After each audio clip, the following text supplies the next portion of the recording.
Hello and welcome to Podcast of a Lincoln Geek. I am your host and podcaster general. Yes, I made that title myself. I'm Mr. Dan, or Dan, just call me Dan. Yay! Hey, I'm Dan! Welcome to my podcast.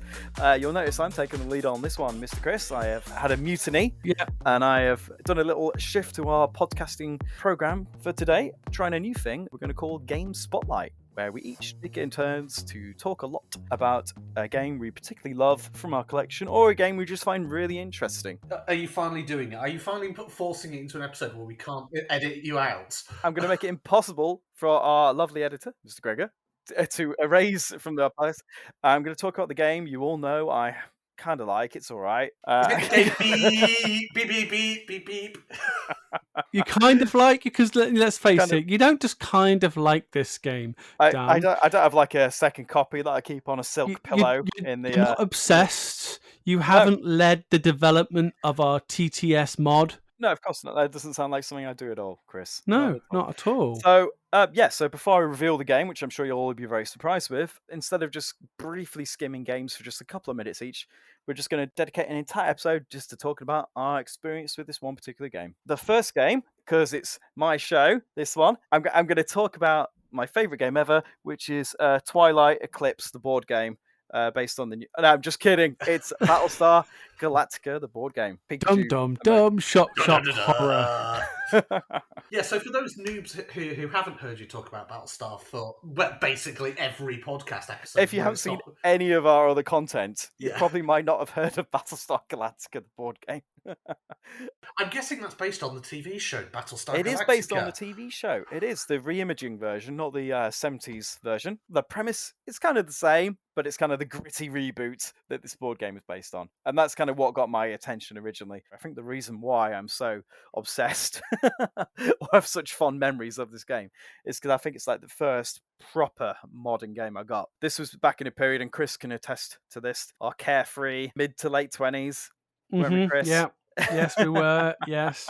Every Wednesday, middle of the week, we had Battlestar Galactica night. It was brilliant. Yep. We got this board game in, we got pizza, we got snacks, we got drinks. Yep. Most of us had seen the show, but it didn't really matter because the game was just so cool. It was so fun, and we always had such an exciting time each time. It was a lovely way to break up the week. And it still is. And for a kind of a long period of time, that was literally the only game we played. Well, the group got nicknamed, didn't it? Cylons Anonymous. Yeah, we weren't even a board game group. We were a Battlestar Galactica, the board game group. It gives me night terrors now, but we did not look after the game at all back then. This is before.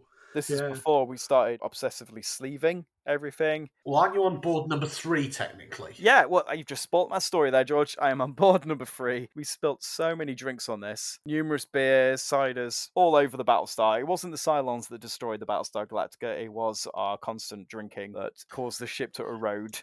Is your name Sultai by any chance? I was in character. Credit to Final Fantasy Flight, who are the publishers of the game. Like I said, it did fall apart numerous times, so I just emailed the lovely people over there, and they kept sending me new boards for free. I probably got an entire free copy of the game, just in separate piece installments. From those lovely publishers.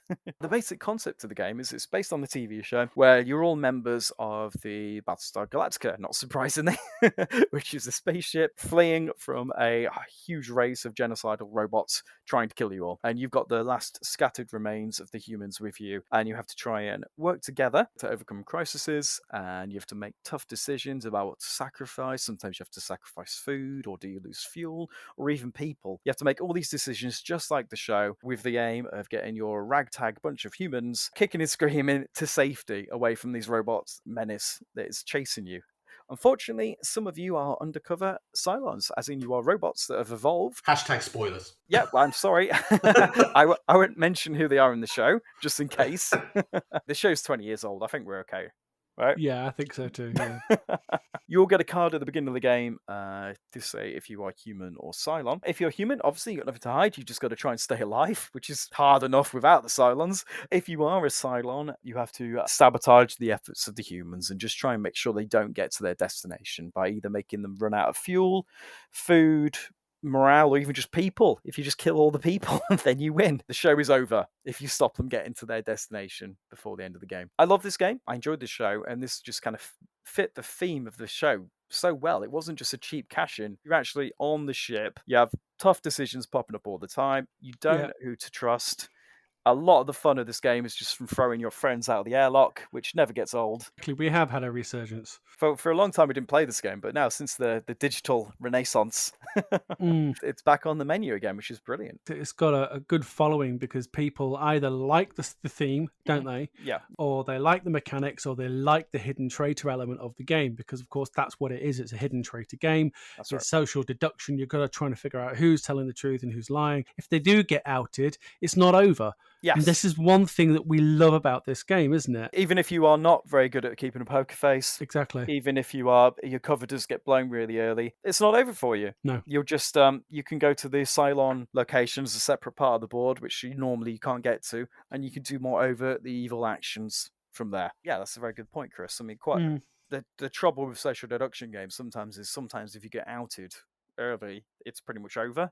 Yeah. It's a lot of pressure. And if you are still undercover and you are okay with, bluffing and you're good at those kind of things, then of course casting aspersions and on other players and getting them airlocked is all the much more fun. Oh, it's so satisfying. Why it appeals so much to such a wide audience and a group of our friends. There's just some part of the human brain that just loves sowing chaos and mistrust amongst your friends. I don't know what it is. Most of us. I know a few of us who don't like it. Maybe it just says something about my group of friends. I like both sides. I know I get stereotyped as the traitor a lot, which isn't actually true. That's us. Which isn't actually true. More often than not, I'm always on the good side. To the point where he's actually had to start keeping a database tally of these things to prove it. Yep, I'm that sad. I've actually started keeping a spreadsheet to show everybody's Cylon rate. Why am I not surprised you do that? Because everyone says I was the most suspicious person all the time, even when I'm telling them the truth. I don't know if I should be offended by that. Anyway, I love that. I don't mind being good or bad in this game, because if you're a human, I find it really fun, like trying to survive by the skin of your teeth. It's always really close and exciting. And also it's fun just trying to be the detective, trying to figure out who the bad guys are. I'd say one thing I do love about it as well is just how quickly it can turn. It was just like one game recently we had where it was so brilliantly amazing for the humans. It was like, could we possibly win as the Cylons? And then suddenly Galactica just started burning. It just started imploding. It got hit several times in a row, didn't it? Yeah, we had a good time destroying Galactica then, didn't we, Dan? Yeah, that was a recent game, that one. It was pretty funny. Can I take a moment to point something out, though? That if people want a copy of this game and to play it, that they're actually going to have a real hard time getting hold of it, aren't they? Because it's actually no longer in print. Yep, the license is gone. So if you do see any cheap copies secondhand, I recommend you grab them, because Battlestar's like gold dust. It's an investment, without a doubt. Kind of the reason I prefer playing it just digital these days, just to keep the original one in good condition. It's not been in print for several years now, but however, whilst the explicit Battlestar Galactica isn't in print, they, Fanciful Light, have now released basically a new version of it that's set in the Lovecraftian theme called Unfathomable, which is, broadly speaking, the same game underneath. It's just got the Cthulhu-esque skin over the top, which is awesome. Unfathomable. I can't pronounce it, but that is definitely one I'm going to have to check out as well, because I hear they've tweaked just a couple of the rules, so I'd be interested to see how they've modified it just to fit the change of theme. Some minor tweaks and a few little balance things where some things were just slightly off. And that's a good point, actually. I mean, as much as I love this game and I totally give it our best score, which is 6 out of 6, I do acknowledge it's not perfect. The main criticism I have with Battlestar is if you don't have 5 players, it can be pretty unbalanced. But the perfect number is 5 players, where you've got 3 humans versus 2 Cylons. The game balance is perfect. It's always really close. And then if you go over that to 6 players, it's typically 4 versus 2, which is okay, but